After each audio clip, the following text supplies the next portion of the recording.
You want to know the strangest thing about that morning? It was boring. Completely, painfully boring. And I think that's why none of us saw it coming. I've been a guardsman at Castle Greymoor for 2 years by then, and let me tell you, most of the job is standing still while strangers take pictures of you. People think it's glamorous. It isn't. It's your feet aching inside boots that never quite break in, and a collar that bites at your throat, and the slow drip of an hour that refuses to end. So when I tell you that the day a bomb went off near Verrane Park started out as the dullest shift of my life, I need you to understand that's the truth. Nobody warns you that the worst days arrive dressed like the most ordinary ones. Let me set it up for you properly, because the place matters. Veldoria isn't a big kingdom. We're the sort of country people can't find on a map and don't bother trying. But Castle Greymoor, that's our pride. Gray stone, 400 years old, sitting at the top of a long avenue with the city sloping down beneath it. And every morning, rain or shine, the tourists come. They line up along the iron railings outside the front gate, phones up, kids on shoulders, all of them waiting to watch us not move. That morning was a spring morning, the kind where the air still has a bite in it but the sun's pretending it's warmer than it is. There'd been rain overnight, and the cobblestones outside the gate were dark and shining, with little puddles caught between the stones. I remember a smell of wet stone and coffee, because there's a cart down the avenue that sells it and the wind kept carrying it up to where I stood. I remember thinking I'd kill for a cup. You think about strange things on post. Small things. It's how you survive the stillness. By 8 o'clock the crowd was building. Maybe 40, 50 people. A school group in matching yellow caps, a couple of older women in raincoats who I half recognized because they came most weekends, a tall man with a camera that looked too expensive for a tourist. There was a busker somewhere down the avenue playing something slow on a guitar. Pigeons, the usual. And there was Sergeant Brenn. Now I have to tell you about Brenn, because he's the heart of this whole thing, and if you don't understand him, the rest won't land right. Halvard Brenn had been a guard for 19 years. 19. Most men don't last 5. He was older than the rest of us, a big man gone a little gray at the temples with a face that didn't do much. Some of the younger lads thought he was cold. I never did. I thought he was just finished with pretending. He'd seen everything the job had to offer twice over and there wasn't much left that could move his face. But his eyes moved. That's the thing people missed. Brenn's eyes never stopped. While the rest of us were drifting off somewhere behind our own faces, counting down the minutes, Brenn was watching, always watching. He used to say a thing to the new recruits. He said it to me my first week. He said, "The post isn't a statue's job, son. The statue's just the disguise." I didn't understand it then. I understand it now. So that morning, the two of us were on the front gate. Him to the left of the main arch, me to the right, maybe 20 feet apart, both of us facing the crowd. Standard posting. And the day was crawling along exactly like every other day, and I was thinking about coffee and about a girl I'd been seeing, and about how my left boot had started letting in water, and I noticed barely that Brenn had gone still in a way that was different from his usual stillness. I can't explain it better than that. We were both standing perfectly still. That was the job. But there's a stillness that's just standing, and there's a stillness that's listening, and Brenn had switched from one to the other. I felt it before I understood it. The way you feel a dog go quiet in a room before you hear the thing it heard. I followed his eyes. There was a man in the crowd, not the tall one with the expensive camera, a different one, ordinary. Brown jacket, dark cap pulled low, a canvas bag over one shoulder. He was standing near the railing, but he wasn't looking at us. That was the first odd thing. Everybody looks at us. That's the entire reason they're there. You stand on that post long enough and you can feel 40 pairs of eyes on you like sunlight. But this man was looking past us up at the castle, at the windows. Counting them almost. His head moved in little jumps, window, window, window, and then down to a phone in his hand, and then back up. I'll be honest, I almost dismissed it. People do strange things. Tourists photograph everything. Maybe he was an architecture buff. Maybe he was lost. My brain handed me a dozen ordinary explanations, the way a tired brain does, and I half took them. Brenn didn't. I saw him do something I'd never seen him do on post. He spoke. Just barely, a low murmur, lips hardly moving, the way you learn to talk when you're not supposed to talk at all. He said, "Read. Brown jacket, railing left of the lamp post. Don't look straight at him." So I didn't look straight at him. I looked at the lamp post and let the man sit at the edge of my vision, and I kept watching, and now that Brenn had named it, I couldn't unsee it. The man wasn't behaving like a tourist. A tourist's body is loose. They lean, they slouch, they shift their weight, they laugh. This man was tight. His shoulders were up near his ears. And every minute or so his free hand would drift to the strap of that canvas bag and check it, the way you check something you're afraid of losing. Or afraid of. "What do you reckon?" I murmured back. Brenn didn't answer for a moment. Then he said very quietly, "I reckon he's waiting for someone."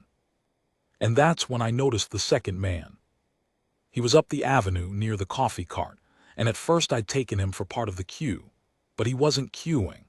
He was standing slightly apart, half turned away, and every so often he'd glance down toward the gate, toward the brown jacket man, and then away again. Two men. Not together, not talking, but tied to each other by some invisible thread, the way you can tell two people are aware of each other across a room even when they're pretending not to be. My stomach did something cold and slow. Now I want to be fair to myself here, because it's easy to tell this story like I was some kind of hero who knew. I didn't know. I felt wrong, that's all. The way you feel wrong at the top of the stairs in the dark when you're sure you counted the steps right but your foot's reaching for one that isn't there. I had no idea what was happening. I just knew the morning had stopped being ordinary, and my body had figured that out before my head had. The relief of the situation, and I mean relief in the worst, most useless way, was that there was a protocol. There's always a protocol. We don't break post for a feeling. You can't. If every guard abandoned his position every time a tourist looked shifty, there'd be no guard at all. What you do is, you signal. There's a man inside, there's always a man inside, and there are ways to flag a concern up the chain without moving a muscle a camera could catch. Brenn knew them all. He'd probably written half of them. I waited for him to use one. He didn't, not yet, and I understood why, even as it frightened me. We had nothing. A man looking at windows, a man near a coffee cart. You raise an alarm on that on a busy spring morning with 50 civilians and a school group at the railing, and the best case is you look like a fool. The worst case, and Brenn would have thought of the worst case before I'd thought of the best, the worst case is you spook whoever it is into doing whatever it is sooner, and in a worse place with more people around. Brenn was doing the hardest thing a guard ever does. He was waiting. He was holding still on purpose, eyes wide open, letting the danger come closer so he could understand it before he moved on it. I learned more about courage in those 10 minutes than in 2 years of training. The crowd kept going about its mourning. That's the part that haunts me a little still. The school kids were laughing about something. One of the older women in raincoats was pointing up at the flag and saying something to her friend. The busker had changed to a faster song. The coffee cart hissed and steamed. 40, 50 ordinary people having an ordinary nice morning at the castle, and none of them felt the thing that Brenn and I were feeling, because we'd been trained to feel it and they hadn't. They were inside their lovely morning. We were standing on the edge of it, looking in, knowing something they didn't. Then the brown jacket man moved. Not far. He pushed off the railing and started walking, slow, casual, hands in pockets now, along the front of the castle, away from the main gate. Toward the eastern wall, where the grounds wrapped around toward the service entrance and the old stable court, and the canvas bag swung against his hip as he walked. "He's moving," I said. "I see him," said Brenn. "Should I?" "Hold," one word, flat, final. "Hold your post." It nearly killed me. Every instinct I had wanted to break and follow that man. But Brenn was right, and I knew he was right because the gate was the gate. You don't abandon the gate. If you peel one guard off the front of the castle to chase a hunch, You've just made a hole in the wall, and you genuinely do not know whether the man in the brown jacket is the threat or the distraction. Whether he's the thing you're meant to watch or the thing you're meant to chase so that the real thing can walk in behind you. Brenn had taught me that too my first month. He'd said, if they want you looking left, the answer's on the right. I thought it was just an old man saying. It wasn't. It was the whole game. So we held, and we watched the brown jacket disappear around the eastern corner of the castle wall, and we watched the second man, the one by the coffee cart, finish whatever he was pretending to be doing, set down his cup, and start slowly to drift the same way. Two of them splitting around the building, one fronteast, one trailing. And that's when Brenn finally used a signal. I didn't even catch all of it, a particular way of shifting his rifle, a particular tilt of the head toward the window above the arch where a particular man would be watching for exactly that. Quiet, invisible to the crowd, but I knew what it meant more or less. It meant concern, eastern approach, possible coordinated movement, request eyes. It meant Brenn had decided that the wrongness in the morning had crossed the line from a feeling into a thing worth saying out loud. I felt better the second he did it. Funny that nothing had changed.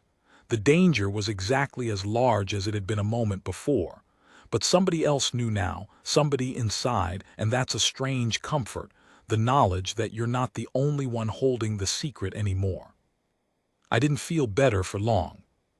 Because somewhere off to the east, beyond the castle wall, in the green expanse where Verrane Park opened out toward the city, a sound came that I have never been able to forget, no matter how many years go by. It started as a kind of cough, a deep one, the air itself seeming to flinch. And then it became a sound that wasn't really a sound at all, but a thing you felt in your chest and the soles of your feet. A great flat thud that rolled up the avenue and hit the castle and shook the iron railings so that they rang. For one whole second, nobody moved. Not the crowd, not the kids, not the busker, not me. The morning held its breath.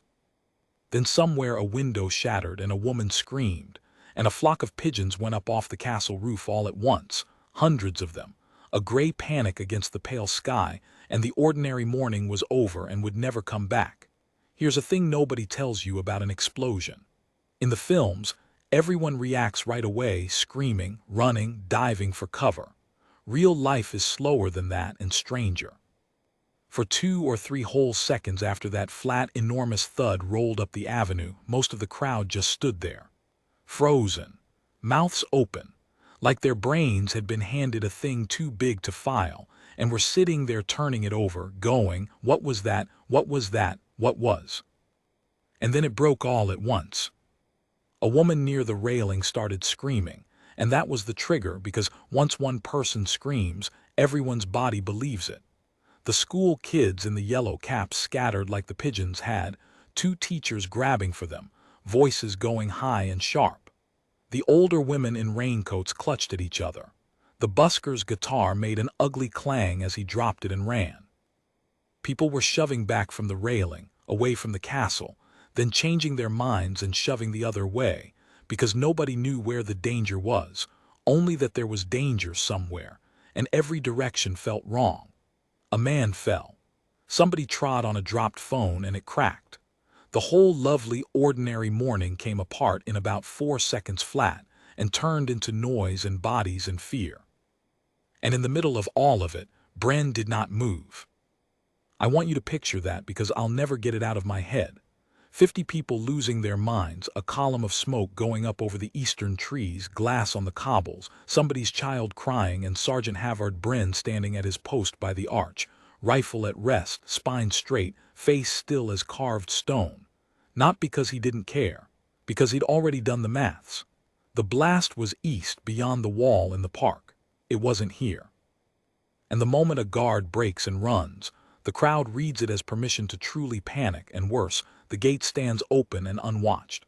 So he held, the one fixed point in a world that had started spinning. And I swear to you, the people nearest the gate, even in their fear, kept glancing back at him, at this one unmoving man, and you could see it steady them a fraction. If he's not running, maybe we don't all die in the next minute. A still guard is a promise. That's what I understood watching him. The stillness wasn't stubbornness. It was a gift he was giving 50 terrified strangers. I held too. God knows it was the hardest thing. My heart was going like a fist on a door. But I held because he held, and I matched my breathing to the picture of him standing there, and it kept me upright. Reed, his voice cut through, low and absolutely level, the way you'd speak to a spooked horse. Eyes on me, then eyes on the gate. Don't watch the smoke. The smoke's not for us. The smoke's not for us. I didn't fully understand it yet, but something in the way he said it put a cold finger right down my spine, because I realized he wasn't surprised.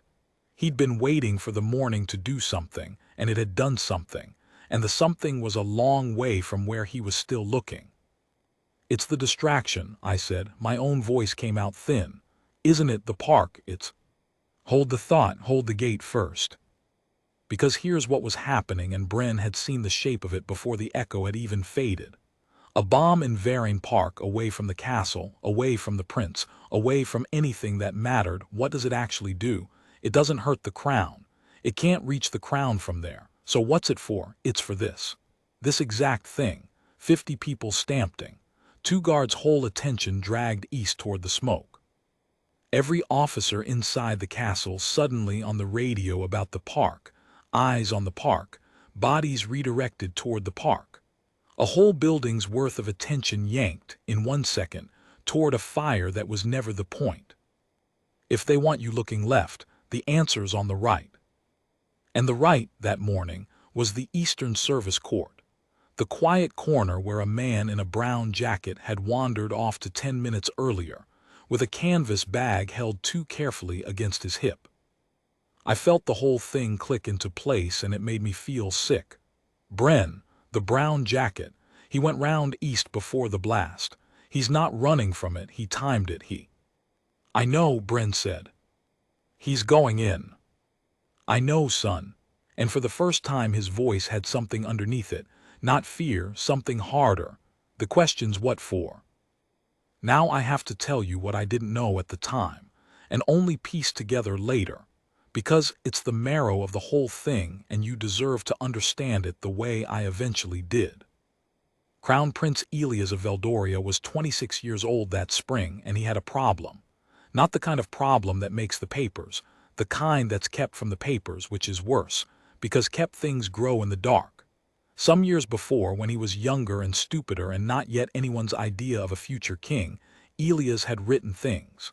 Letters. Private ones to a young woman, and to 1 or 2 friends who turned out not to be friends. There was money in it too, debts he'd hidden. A foolish arrangement with the wrong sort of people to make those debts go quiet. None of it was the crime of the century, but all of it together, in the wrong hands, laid out on a table in front of the wrong newspaper, would have been enough. Enough to break a young prince who hadn't yet had the chance to become anything better than his worst year. Enough to bring a shadow over the whole house at the exact moment the kingdom was meant to be looking up at it with hope. Those letters, those records, they existed. On paper, in a slim locked case, and they'd been moved quietly weeks before to what somebody had decided was a safe place, a secure room off the Eastern Service Court in the oldest part of Castle Greymoor, while the prince's people argued about how to destroy them properly. Somebody had talked. Somebody always talks. And somewhere out in the world, men who traded in ruin had learned where the case was, and learned the one thing that would let them reach it, that a building under attack stops watching its own corners. So they made an attack that wasn't an attack. A loud, frightening, ultimately empty blast in an empty corner of the park, timed to the minute, to pull every eye east toward the wrong east, while a quiet man in a brown jacket walked into the right east through a door that, for 90 seconds, nobody would be watching. That's what Brenn had smelled before any of us. He didn't know the details. He didn't know about the letters. But 19 years had taught him the shape of a thing, and the shape of this thing was. The noise is the lie, and the truth is somewhere quiet. Back at the gate, The chaos was thinning into something almost worse, that ragged, sobbing aftermath where people have stopped running and started standing in clumps, shaking, holding phones up at the smoke, asking each other questions nobody could answer. Sirens had started somewhere down in the city, far off and climbing. And our radios, every guard's earpiece, had erupted exactly as the men in the park had wanted them to. Park. Casualties unknown. Lockdown. All units. Park, park, park. And in the middle of that flood of voices all pulling east, Sergeant Brenn keyed his own radio and said one short sentence in a voice so calm it stopped me breathing. He said, "Greymoor East. Brenn, watch the Eastern Service Court, that's the real one." There was a pause on the line, a crackle, then a clipped voice. An officer, somewhere inside, somebody senior, came back, and he sounded harried and angry and stretched too thin, the way everybody sounded in that minute. "Brenn, hold your post. The incidents in the park do not freelance. Repeat, hold your." "The park's empty," Brenn said, flat. "Nobody dies in an empty corner of a park at 8 in the morning by accident. It's a draw. The case in the East Court gets someone on it now." Another pause, longer. You have to understand what Brenn was doing there. He was a sergeant, a 19-year man, yes, respected, yes. But on that radio in that minute, he was one voice arguing against the obvious, against the smoke everyone could see, against a senior officer who outranked him and had 100 terrified things screaming for attention. The easy thing, the safe thing for his own career, was to do what he'd been told. Hold the gate. Let the park be the emergency. If he was wrong about the East Court, he just abandoned his post in a crisis on a hunch, and he'd be finished. If he was right and he stayed quiet, a prince would be destroyed and Brenn would carry it the rest of his life. He chose, you could see the exact second he chose, his jaw set. "Reed," he said off the radio now, turning his head a fraction toward me. "Gate's yours, both of us, one of us holds, that's you. Don't you move off it for anything, you understand me? Anything, whatever you hear." "Sarge." "Whatever you hear, Reed." "Where are you?" But I knew where. He was already stepping back off the line he'd held for 19 years, the line he'd told 100 recruits never to leave, and he was going east fast, not running, that long hard guardsman's stride that eats ground without looking like panic, along the front of the castle toward the corner where the brown jacket had vanished, toward the quiet, toward the real one. And I stood there, alone now at the gate, 23 years old, with a stampede's wreckage in front of me and a column of smoke at my back and my sergeant disappearing around the eastern wall, and I held my post. Because he'd told me to. Because somebody had to. Because that was the whole job, and the job didn't stop being the job just because the morning had turned into a nightmare. I want to tell you I was brave. I wasn't particularly. I was terrified and I was alone, and I kept the gate the way a frightened man keeps anything, with both hands, knuckles white, refusing to let go. There's a kind of courage that's just refusing to let go of the thing you were told to hold. I had that kind. It was the only kind I had. The smoke kept rising over Verrane Park. The sirens kept climbing. And somewhere around the eastern corner of Castle Greymoor, out of my sight, where I could not follow, Sergeant Halvard Brenn was walking alone toward a locked room, a slim case, a prince's whole future, and a man in a brown jacket who had not come all this way to be polite. I heard the first shout about a minute later. Then I heard the second. And then I heard a sound that wasn't a shout at all, and my whole body went to ice. And Brenn's voice came back to me. "Whatever you hear, Reed," and I dug my heels into the wet cobbles and I held. Now I didn't see what happened around that eastern corner. I need to say that plainly, because for years afterward people would ask me to tell the story like I'd been there, standing beside Brenn, and I'd have to stop them. I wasn't there.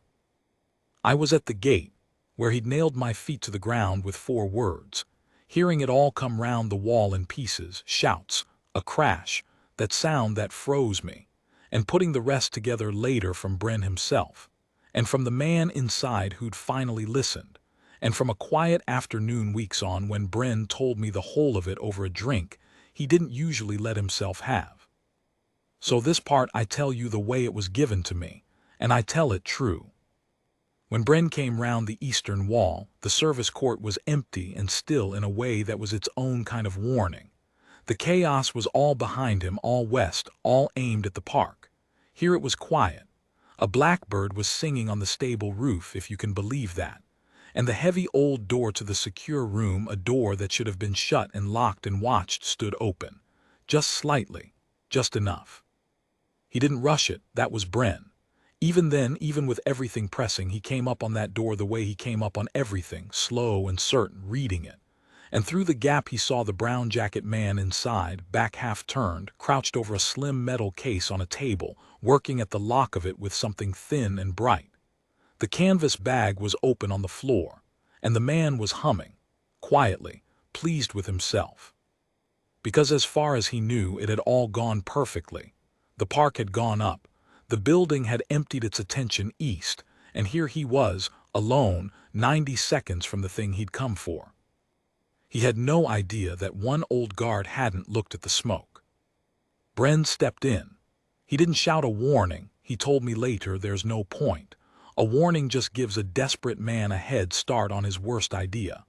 He crossed the room fast and put a hand on the case before the man could close it, and for one frozen second the two of them just stood there, both gripping the thing, staring at each other across it. The man went for the bag on the floor, for whatever was in it. And here's where I tell you that Halvard Brenn, 51 years old, 19 years on the post, mostly a man who stood still for a living, was also a man who'd been a soldier before he was a guard, and had never once let that part of himself go soft. He got there first. There was a short, ugly, scrambling fight. That's the crash I heard, a chair going over, the table screeching across the stone. And it ended with the brown jacket man on the floor and Brenn's knee in his back, and the case pinned under one big hand where the man couldn't reach it. That was the sound that turned me to ice at the gate. Not a gunshot, there was no gun in the end. The bag held a second set of lockpicks and a phone and not much else, because these weren't killers, they were thieves of reputations, and they'd never planned to fight a guard because they'd never planned for a guard to be there. The sound I heard was a man's full weight hitting stone and the breath going out of him, and Brenn's voice, once, low and absolute, saying something I couldn't make out but didn't need to. It was the sound of it being over. I just didn't know yet that over meant one. The second man, the one from the coffee cart, the one who drifted east behind the first, he never even reached the court. The officer inside, the harried one who told Brenn to hold his post, had spent those 90 seconds doing the bravest thing a proud man can do, which is change his mind. Nobody dies in an empty corner of a park by accident. It had lodged in him. He'd peeled 2 men off the park response and sent them east, against the tide, against the obvious, and they'd come round the far side of the stable court just as the second man was slipping in, and that was that. 2 arrests, 1 slim locked case, 0 shots fired. In a corner of the castle that the whole world's attention had been engineered to ignore. Out at the gate I didn't know any of it. I knew the shouts had stopped. I knew the silence after was worse than the shouts.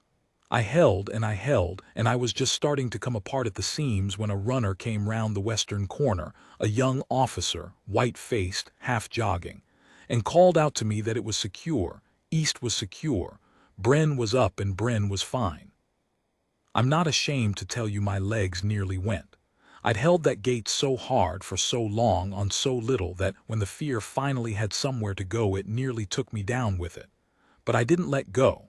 Not till I was relieved, proper and official, by a man sent to stand where I'd stood. Then I let go. That's the job. You hold until someone takes the weight.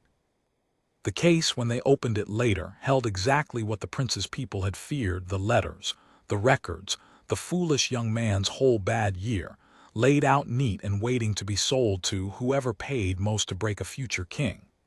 If the brown jacket man had finished the lock and walked out the east door, none of it would have stayed secret another week. It would have been in print. It would have done its work. A young man who hadn't yet had the chance to grow past the worst of himself, would have been frozen there forever, in the public eye, as nothing but his mistakes. Instead it went into a fire properly that same week, the way it should have gone weeks before. And the prince, who I never met, who I'm not sure ever knew my name, got the one thing those men had tried to steal from him. Not innocence. He wasn't innocent. He got the chance to become better than the thing he'd been. That's all any of us really need in the end. Room to grow past our worst year. Brenn gave him that in a quiet stone room with a blackbird singing on the roof. There was no medal ceremony on the palace steps. That's not how these things go, when the whole point is that the public never learns there was anything to know. What Brenn got was a handshake behind closed doors, and a quiet word from people who don't usually give quiet words, and his post back the next morning. That's it. The next morning he was at the gate again, left of the arch, still as stone, watching the crowd, while tourists who'd read garbled half-stories about a gas explosion near Verrane Park took photos of him not moving and never once guessed. I asked him about it that afternoon weeks later, over the drink. I asked him how he knew, how he looked at a crowd of 50 happy people on a nice spring morning and picked the one wrong man out of all of them before anything had even happened. He turned his glass around a few times. Then he said, "I didn't pick the man, son. I picked the quiet.